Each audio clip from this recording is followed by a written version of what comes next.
मंगलवार व्रत कथा। एक समय की बात है, एक ब्राह्मण दंपत्ति की कोई संतान नहीं थी, जिस कारण वह बेहद दुखी थे। एक समय ब्राह्मण वन में हनुमान जी की पूजा के लिए गया। वहाँ उसने पूजा के साथ महावीर जी से एक पुत्र की कामना की।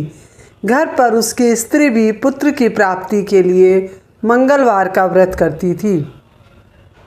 वह मंगलवार के दिन व्रत के अंत में हनुमान जी को भोग लगाकर ही भोजन करती थी। एक बार व्रत के दिन ब्राह्मणी ना भोजन बना पाई और ना ही हनुमान जी को भोग लगा सकी। उसने प्रण किया कि वह अगले मंगलवार को हनुमान जी को भोग लगाकर ही भोजन करेगी। वह भूखी प्यासी 6 दिन तक पड़ी रही।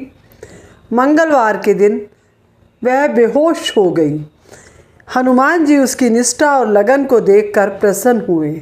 उन्होंने आशीर्वाद स्वरूप ब्राह्मणी को एक पुत्र दिया और कहा कि यह तुम्हारी बहुत सेवा करेगा।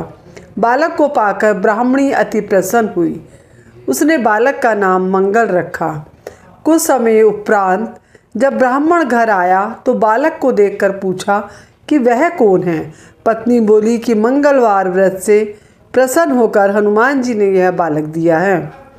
ब्राह्मण को अपनी पत्नी की बात पर बिल्कुल भी विश्वास ना हुआ।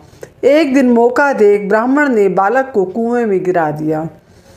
घर पर लौटने पर ब्राह्मणी ने पूछा कि मंगल कहाँ है। तभी पीछे से मंगल मुस्कुरा कर आ गया। उसे वापस देखकर ब्राह्मण आश्चर्यचकित रह गया। रात को हनुमान जी ने उसे सपने में दर्शन दिए और बताया कि यह पुत्र उन्होंने ही उसे दिया है। ब्राह्मण सत्य जानकर बहुत प्रसन्न हुआ।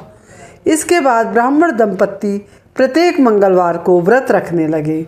जो मनुष्य मंगलवार व्रत कथा को पढ़ता या सुनता है या किसी को सुनाता है और नियम से व्रत रखता है, उसे हनुमान जी की कृपा से सब कष्ट दूर होकर सर्व सुख प्राप्त होता है और हनुमान जी की दया के पात्र बनते हैं।